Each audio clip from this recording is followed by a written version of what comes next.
అలాగే ఈ మార్చి 14 అసలు వద్దనుకున్నాను, మార్చి 14 ఫౌండేషన్ డే. కానీ థీమ్ ఏం పెట్టాలి అనుకున్నప్పుడు జెన్జీ యువతకి, కొత్త తరం యువతకి, ఆడబిడ్డలకి ఉద్దేశించే ఈ జనసేన మార్చి 14 ఆవిర్భావ దినోత్సవం ఉంటుంది.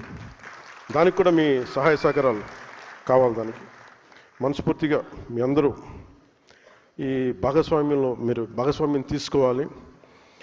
ఈ మన అలయన్స్ గురించి మట్టుకు మీకు ఇబ్బందులు ఉంటాయి, మీకు కొన్ని గొడవలు తప్పవు. అది మీరు మెంటల్గా ప్రిపేర్ అవ్వండి. సీట్లు వాటాల్లో కావచ్చు, ఇంకోటి కావచ్చు, మీకు గొడవలు అనేది తప్పదు, మీకు ఇబ్బందులు తప్పవు. కానీ మీ లీడర్షిప్లో మీరు ఎలా ఓవర్కమ్ చేసి మీరు ఎదుగుతారనేది మీ లీడర్షిప్. మీ leadership is not about heated arguments. Leadership is all about how well you communicate your point of view.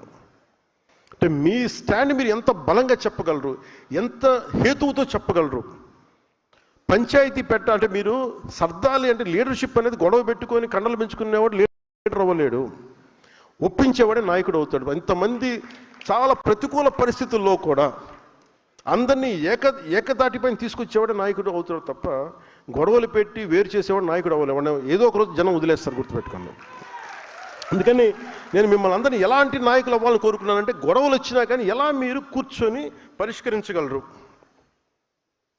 అందుకని మనస్ఫూర్తిగా మీరు దీన్ని దృష్టిలో పెట్టుకొని, ఈ పదవి బాధ్యత అనేది మనకి అలంకారం కాదు, బాధ్యత.